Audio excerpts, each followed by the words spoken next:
Et salut à tous, aujourd'hui dans Brain les Sciences, on va parler philosophie et métaphysique, au travers de deux théories indirectement liées, mais qui selon moi peuvent s'accorder.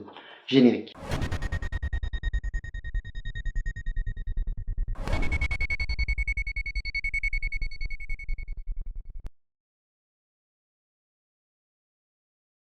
Le solipsisme est une théorie à la fois philosophique et métaphysique.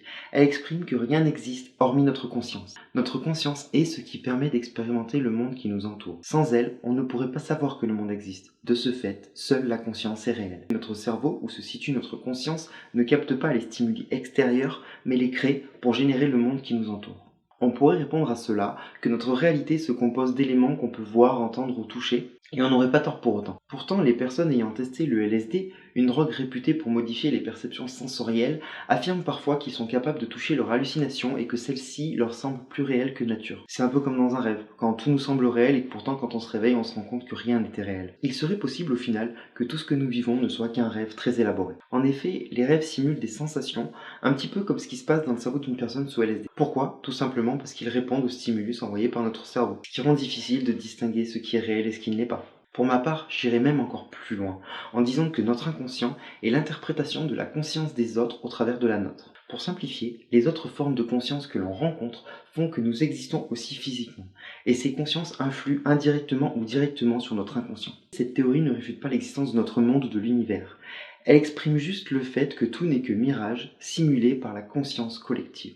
Selon moi, les objets ou mouvements que l'on croit parfois apercevoir du coin de l'œil sont peut-être la frontière entre les deux états de la réalité. Le solipsisme rejoint la théorie du phénoménisme.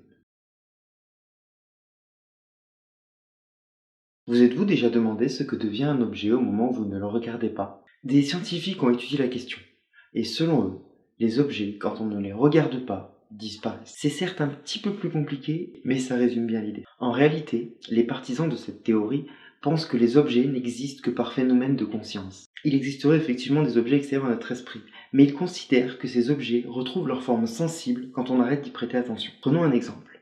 L'écran, sur lequel vous êtes en train de m'observer, n'existe que parce que vous avez conscience de lui et croyez en son existence. Mais à l'instant où vous cessez d'y prêter attention, il cesse d'exister jusqu'à ce qu'une autre personne interagisse avec lui. C'est le phénoménisme.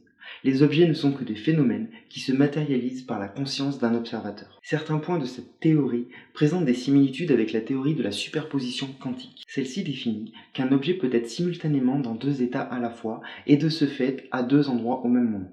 L'objet ne reprend sa position que lorsqu'un observateur est présent. En revanche, la superposition quantique ne s'applique qu'aux particules subatomiques, telles que les électrons par exemple. Mais elle ne s'applique malheureusement pas aux objets complexes. On pourrait émettre l'hypothèse que les objets se désagrègent au niveau atomique lorsqu'ils ne sont pas observés, et les atomes se recomposent lorsqu'un observateur est présent. C'est selon moi ce qui permet de lier cette théorie de la physique quantique et le phénoménisme, mais ce n'est bien sûr que pure spéculation.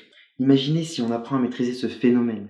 On pourrait matérialiser absolument tout ce qu'on désire, un peu comme dans Star Trek avec les synthétiseurs de molécules, voire même développer une technologie similaire à la technologie de téléportation. Qui sait, peut-être même que les phénomènes paranormaux peuvent être expliqués par ce genre de théorie. Mais tout cela, on l'abordera dans de futurs épisodes. J'ai bien conscience que tout cela peut paraître impossible, voire même totalement inconcevable pour certains, mais tout est question de perception. Tout cela reste des théories, mais j'espère qu'elles vous auront permis d'élargir un petit peu votre perception de la réalité. Voilà, c'est tout pour aujourd'hui. Si tu as aimé cette vidéo, tu peux la partager et laisser un petit like. Si tu as des suggestions sur le format de cette vidéo ou des possibles idées pour de futurs épisodes, n'hésite pas à m'en faire part dans les commentaires. Tu peux également me contacter sur Messenger, les liens sont dans la description. Et comme toujours, abonne-toi et active les notifications pour ne rien manquer et faire grandir la communauté. Sur ce, je te dis bonne journée, soirée, nuit en fonction de l'heure où tu regarderas cette vidéo et je te dis à bientôt. Bye!